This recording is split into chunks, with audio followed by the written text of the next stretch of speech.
అశోకవనం ధ్వంసం. ఆంజనేయుడు సీత జాడ తెలుసుకున్న తర్వాత రావణుని బలం అంచనా వేయాలని దూరదృష్టితో ఆలోచించి అశోకవనాన్ని నాశనం చేస్తే రాక్షస సైనికులు తన మీదకు వస్తారు. అప్పుడు వారి శక్తియుక్తులు అంచనా వేయవచ్చు. వీళ్లను అనుసరించి రావణుని కొలువు చూడవచ్చునని ఆలోచించి హనుమంతుడు అశోకవనంలోని బురుజులు కాలితో ఒక తన్ను తన్ని పడగొట్టాడు. చెట్ల కొమ్మలు విరిచి చిందరవందరగా పడవేశాడు. కొన్ని చెట్లను కూకటి వేళ్లతో పీకివేశాడు. అశోకవనాన్ని నాశనం చేస్తున్నాడు. అడ్డువచ్చిన భటుల్ని తోకతో బాది చంపాడు. ప్రహస్త కుమారుల గర్వం అణిచాడు. అక్షయ కుమారుణ్ణి హతమార్చాడు. లంకలో అంతా కలకలం బయలుదేరింది. అప్పుడు ఇంద్రజిత్తు వచ్చి బ్రహ్మాస్త్రాన్ని ప్రయోగించి ఆంజనేయుణ్ణి బంధించి కొలువుకు తీసుకువెళ్లారు.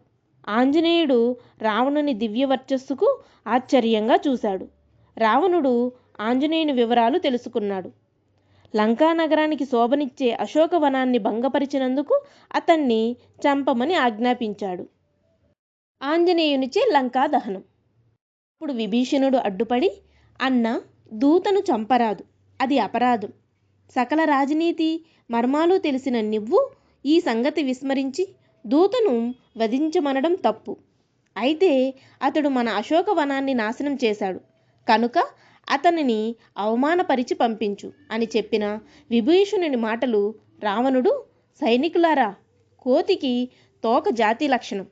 తోకలేని కోతిని స్వజాతి వారు కూడా పరిహసిస్తారు. కనుక ఈ జిత్తులమారి కోతి తోకకు నిప్పు అంటించి పంపండి అన్నాడు. రావణుని ఆజ్ఞను శిరసా వహించి రాక్షస భటులు హనుమంతుని తోకకు తైలంతో తడిపి గుడ్డలు చుట్టి నిప్పు అంటించి వినోదం చూడాలనుకున్నారు. తోకకు నిప్పంటించి వదిలారు. ఆంజనేయుడు తన తోక కాలిపోకుండా కాపాడమని అగ్నిదేవుణ్ణి ప్రార్థించి ఒక్క ఉదుటున ఆకాశానికి ఎగిరి లంకా నగరంలోని భవనాలకు నిప్పు పెట్టి లంకా దహనం చేశాడు. చిన్న కోతి లంకంతా బీడు చేసిందని బెంబేలెత్తారు లంకలోని రాక్షసులు. తరువాత సముద్రంలో తోకను ముంచి మంటలార్పుకున్నాడు. రామనామం జపించి సముద్రాన్ని దాటి ఇవతల తీరం చేరి జాంబవంతాదులకు సీతాదేవి జాడ చెప్పాడు. అందరూ ఆనందోత్సాహాలతో కిష్కింధకు చేరారు. లంకానగరమంతా అల్లకల్లోలంగా ఉన్నది. ఒక్క కోతి వచ్చి లంకారాజ్యంలో ఇళ్లను తగలబెట్టడమేమిటి అని ఆశ్చర్యపోయారు. రావణుడు కూడా ఆందోళన చెందాడు. ఇదంతా సీత వలన వచ్చిన ముప్పు. శ్రీరాముడు మహాబలపరాక్రమవంతుడు, అవతార పురుషుడు. అతన్ని ఎదిరించుట ఎవరి తరం కాదు. రామునితో విరోధం తగదు. సీతను వారికి అప్పగించమని విభీషణుడు రావణునికి ఎన్నో విధాల బోధించాడు. రావణుడు వినలేదు. సీతాదేవి జాడను తెలియజేయుట. హనుమంతుడు రాముని వద్దకు వచ్చి, ప్రభు, సీతమ్మ జాడను తెలుసుకున్నాను ప్రభు అంటూ సంతోషంతో చెప్పాడు. శ్రీరాముని ఆనందానికి అంతులేదు. హనుమంతుణ్ణి ఆలింగనం చేసుకున్నాడు. సీతమ్మ గురించి మరికొన్ని వివరాలు తెలియజేస్తూ ఆమె ఇచ్చిన శిరోరత్నమును రామునికి అందించాడు హనుమంతుడు.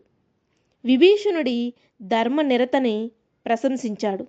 లంకపై దండెత్తి సీతాదేవిని చెర నుంచి విడిపించుకోవాలని వానర వీరుల సమక్షంలో రాముడు నిశ్చయించాడు. సుగ్రీవుడు వేగుల్ని పంపి సమస్త వానర వృక్షజాతుల వీరుల్ని కిష్కింధకు రావించాడు. కిష్కింధలో సమర సన్నాహాలు పూర్తి అయినవి.